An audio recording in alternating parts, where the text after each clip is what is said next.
ప్రేమతో మాట్లాడాలి.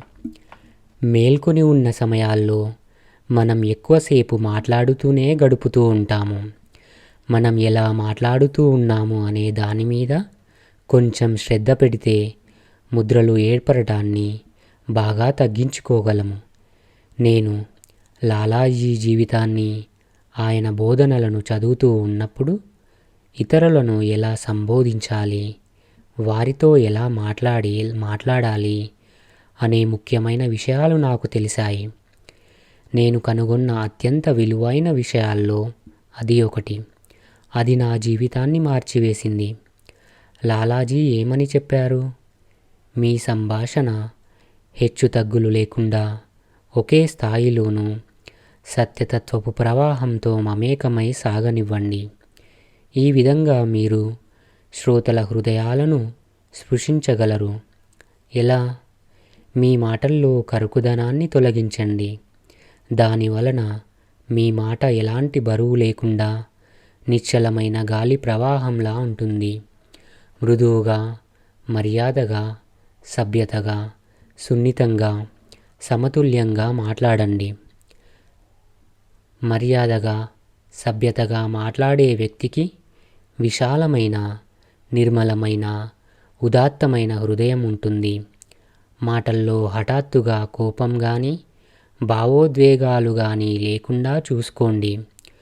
హృదయం చాలా సున్నితమైనది. ఏమాత్రం స్వల్పమైన అలజడి కలిగినా అది తట్టుకోలేదు. అటువంటి కోమలత్వాన్ని పెంపొందించుకోవడానికి, ఎవరి హృదయాన్ని గాయపరచడానికి ఎంత మాత్రమూ మొగ్గు చూపని విధమైన ప్రేమతో మీ హృదయం నిండి ఉండాలి. అప్పుడు మీ మాటలు ఎవరి హృదయాన్ని నొప్పించవు. మన దైనందిన కార్యకలాపాలలో మనం చేసే తప్పులు ముఖ్యంగా మన సంభాషణల నుండే పుట్టుకొస్తాయి.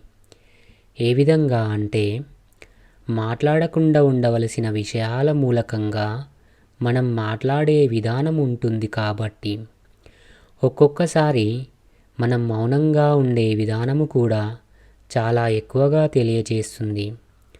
మనల్ని మనం నిరంతరంగా గమనించుకుంటూ ఆ దివ్యమూలంతో మనల్ని మనం అనుసంధానం చేసుకోవడం ద్వారా ఈ లోపాలను అధిగమించగలము. దీనిని గురించి ఒక హాస్యాత్మకమైన కథ ఒకటి ఉంది. ఒకరోజు ఇద్దరు గ్రామస్తుల మధ్య ఉన్న ఒక తగాదాను తీర్చమని ముల్లా నసీరుద్దీన్ను అడిగారు. న్యాయవాది వాదన విన్న తరువాత, అవును, మీరు చెప్పింది సరి అయినదే అని ముల్లా అన్నాడు. దానితో ఆ న్యాయవాది చాలా ఆనందించి ఈ కేసు గెలిచినట్లేనని అనుకున్నాడు. చూశారా, నేను మీకు అలాగే చెప్పాను కదా అన్నాడు. ప్రతివాది వాదన విన్న తరువాత కూడా నజీరుద్దీన్, అవును, మీరు చెప్పింది సరి అయినదే అని అన్నాడు. అక్కడి అధికారి కలవరపడ్డాడు. ప్రభు, ఇద్దరు చెప్పింది సరి అయినదే ఎలా కాగలదు అని అడిగాడు. అవును, మీరు చెప్పింది సరి అయినదే అని నజీరుద్దీన్ ఆశ్చర్యం వ్యక్తపరిచాడు. చివరికి ప్రాపంచిక సంబంధాలలో కూడా అభిప్రాయ భేదాలే మనల్ని బలోపేతం చేస్తాయి. మీరు ఒక దృక్పథంలో చూస్తే మీ స్నేహితుడు మరో దృక్పథంతో చూస్తాడు. ఈ క్రొత్త దృక్పథానికి విలువను మీ తల్లి ఇంకాస్త పెంచుతుంది. మీ డ్రైవర్ మరింకేదో అనవచ్చు. ఈ విభిన్న దృక్పథాల ద్వారా మనం విషయాలను మరింత చక్కగా అర్థం చేసుకుంటాము. ఇక్కడ కీలకమైన విషయం ఏమిటంటే, ఈ దృక్పథాలను మనము భిన్న అభిప్రాయాలుగా అనుకోకూడదు. లేదా ఇటువంటి భిన్న అభిప్రాయాలను వ్యక్తం చేసిన వారు పోటీదారులు అని కూడా అనుకోకూడదు. విభిన్న అభిప్రాయాలు మన దృక్పథాన్ని, మన చైతన్యాన్ని విశాలపరిచి విస్తరిస్తాయి. అందుకని వాటిని స్వీకరించడం వలన మనకు చాలా ప్రయోజనం కలుగుతుంది. పనిచేసే చోట, కుటుంబంలోనూ ప్రతి చోట భిన్నాభిప్రాయాలు ఎప్పుడూ ఉంటాయి. జీవితానికి గొప్పదనాన్ని ఇచ్చేది కూడా అదే. భావోద్వేగ పరిపక్వతతో మనం వైవిధ్యాలను స్వీకరించి అందరి అభిప్రాయాలను సమగ్రం చేయడాన్ని నేర్చుకుంటాము. నేను నా మార్గదర్శుల నుండి సంభాషణకు సంబంధించిన మరో అంశాన్ని నేర్చుకున్నాను. మనం మాట్లాడే తీరు చాలా నిగూఢంగానూ పరోక్షంగానూ ఉండాలి. ఇది చాలా ప్రయోజనకరంగా ఉంటుందని తెలుసుకున్నాను.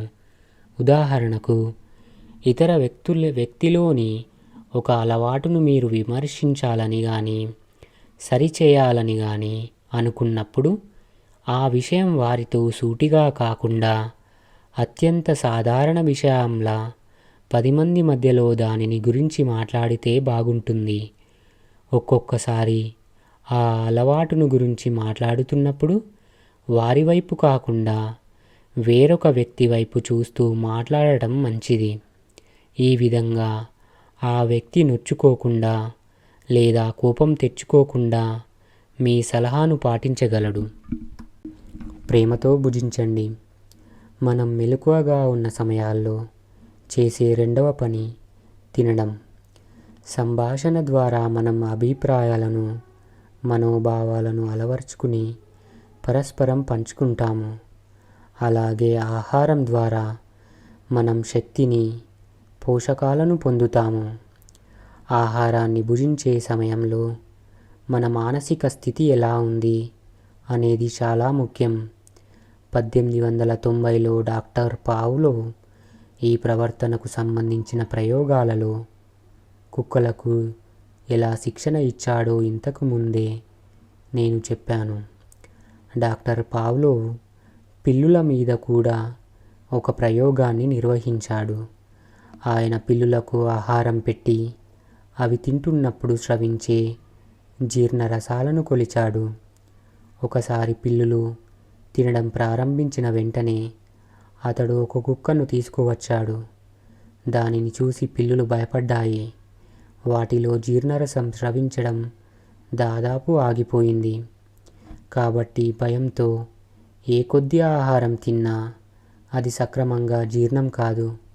అదేవిధంగా మనం కూడా మానసిక ఒత్తిడితో లేదా భయంకరమైన పరిస్థితిలో భోజనం చేస్తే ఆ ప్రతికూల ప్రకంపనలు ఆహారం మీద ప్రభావితం చూపిస్తాయి.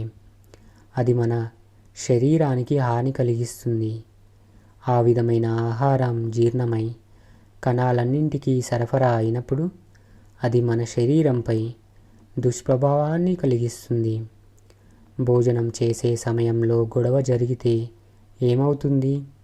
మనం తిన్న ఆహారం సరిగ్గా జీర్ణమవుతుందా? మనం భోజనానికి కూర్చున్నప్పుడు తరచుగా మనం కుటుంబ సమస్యలను గురించి మాట్లాడుకుంటూ ఉంటాము.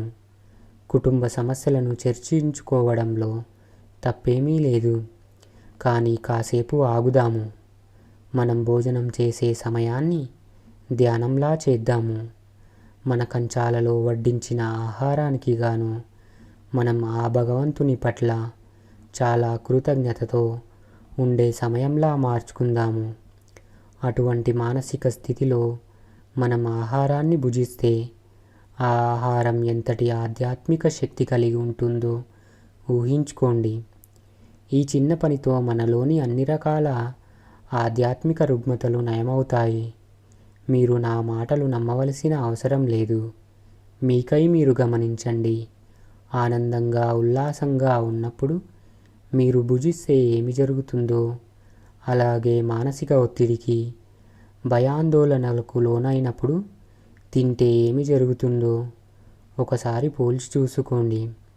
ఇప్పుడు మీరు మీ అంతరాత్మతో లీనమై మీ అంతర్గత స్థితి బయటకు ప్రసరిస్తూ ఉన్న సమయంలో తింటే ఏమి జరుగుతుందో గమనించండి. అలాగే మీరు వంట చేస్తున్నప్పుడు మీ మానసిక స్థితి ప్రభావాన్ని గమనించండి. ప్రేమతో చేయండి. దాని ప్రభావం చేసే పని మీద ఎంతో గొప్పగా ఉంటుంది.